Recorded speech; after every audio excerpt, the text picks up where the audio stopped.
at something dispassionately and with only attention to facts, right? So what we need to do right now is stop all this conversation. We go back to the roots and ask the first elementary question. What are the things that Jammeh own? What are the things that Jammeh own? That's the first question. We go back to that. So forget about what UDP was involved in doing. I mean, you will find, I can assure you, find people in UDP who are involved in this mess. In this mess. You will find people in NPP who are involved in this mess. Everyone. Everyone is involved. That was in the force. You even find people in APRC who are involved in this mess. And even independent. Exactly. So a lot of things. So you should stop all those questions and go back to the basic, because these assets belong to the Gambian people. It's not. This is not Jammeh. At this point, it's ours. It was forfeited to the state. And so we go back to the basic. What are the things that Jammeh owns? What are the real estate he owns? What are the lands that he reportedly owns? What are the vehicles he reportedly owns? The juries, the guns, everything.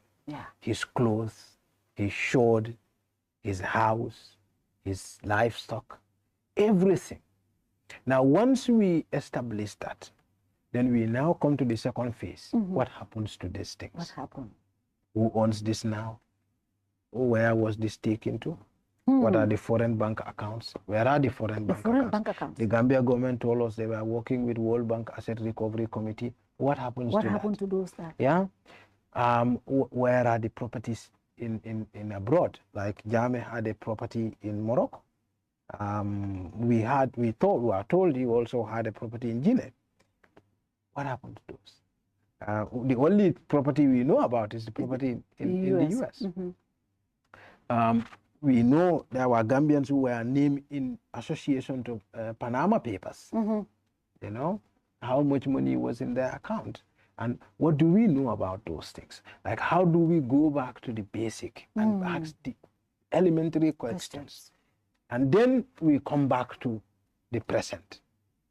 But we must first go back to the past. And we will be able to identify everybody who, deliberately or otherwise, contributed to what we currently have.